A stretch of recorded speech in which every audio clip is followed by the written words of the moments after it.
Political management होना चाहिए। आप यकीन मानिए इस पे जो मैनेजमेंट कोर्स होगा वो बहुत ही प्रैक्टिकल मुद्दों पे होगा। हो सकता है मेरी बात आप लोगों को अच्छी नहीं लग रही हो, मगर ये बहुत बड़ा सच है।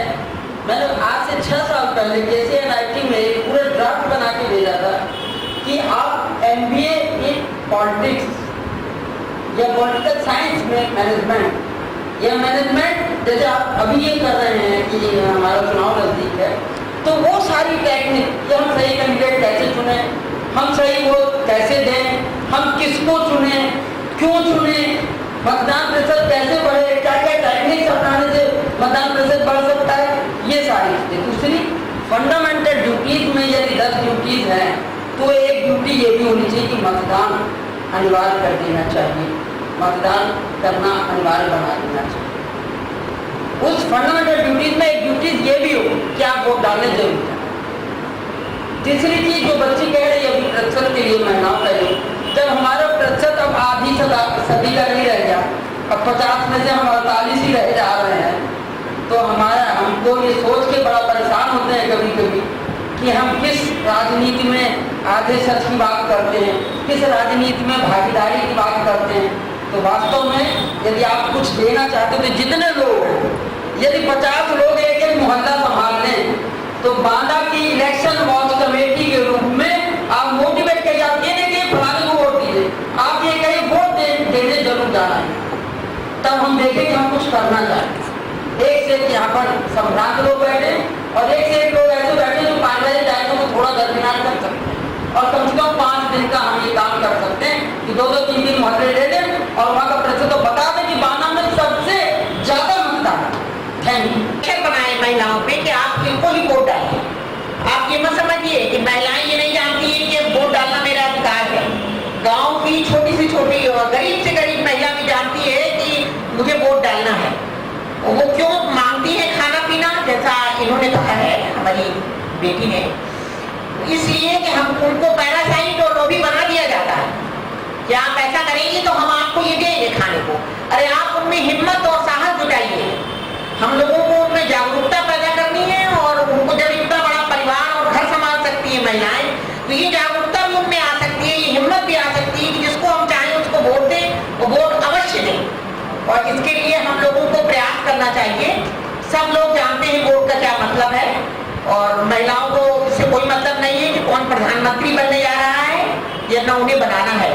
वो तो स्थानीय सुविधाएं, स्थानीय मुद्दे जो होते हैं, हमारे जल, पानी, घर, गैस, ये सब मुद्दे जो है हमारे स्थानीय, उनसे संबंधित होते हैं। कही जा रही है। मैं खास तौर से कहना चाहता हूँ, मेरे पास एक किताब है छत्राणी दुर्गावती, एक केशव सिंह साहब हैं बगैर के, जबरदस्त आदमी हैं, बहुत अच्छे व्यक्ति हैं, टीचर रहे हैं।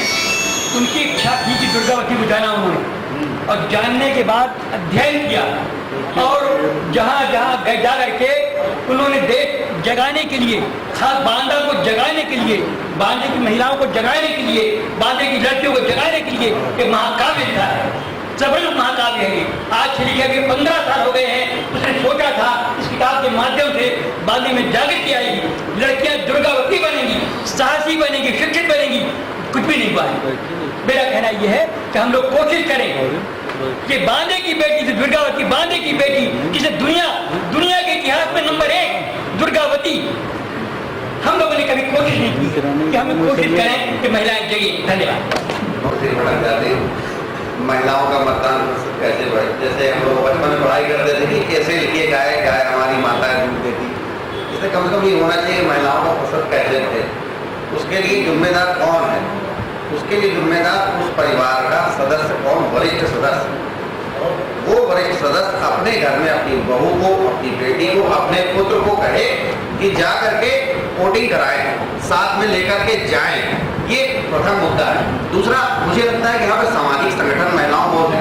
आज देखिए गुलाबी गैंग ने ये किया, रोज समाचार पत्र छपे रहते हैं गुलाबी गैंग। ये नहीं था गुलाबी गैंग ने एक कैंपेन करी कि मतदान करें महिलाएं, इसके लिए खबर नहीं आ रही, आपस में लड़ाई करें, उनको जागरूक करने की जरूरत है।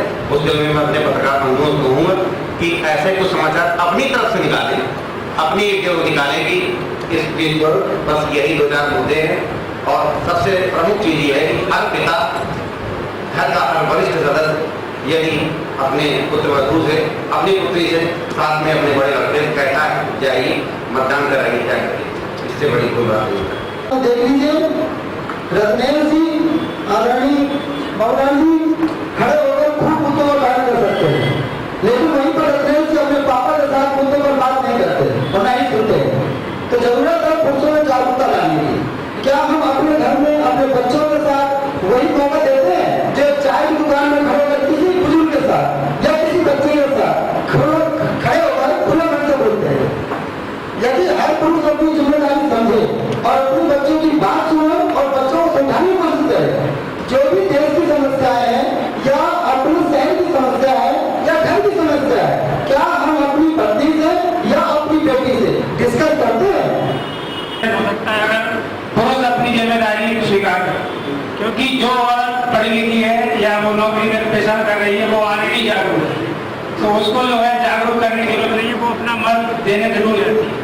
लेकिन जो औरत घर में है या गृहिणी है, उसके लिए पुरुष ही उसको मना करता है कि जाने की जरूरत नहीं है, मैं जा रहा हूँ वोट डालने। इसलिए अगर आदमी उस घर का या जो भी है वो अगर उसको कहे तो ये 100% मतदान हो सकता है।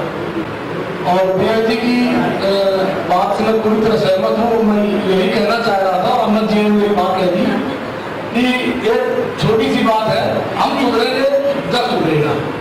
इसको लेकर अगर हम लोग चले, महिलाओं का जो प्रतिशत नहीं बढ़ पा रहा है उसके पूर्ण जिम्मेदार हम लोग हैं। हम लोगों ने कभी चाहा नहीं कि वो लोग आगे बढ़ के मतदान करें। हम अपने आप में झांकिए, उसके दोषी हम ही हैं। और महिलाएं बहुत उदासीन भी है इस मसले में। वो तो सीधे अभी कुछ समय पहले हमारे शहर के सड़क विधायक माननीय विवेक सिंह जी जीते थे पिछले बार, तब ये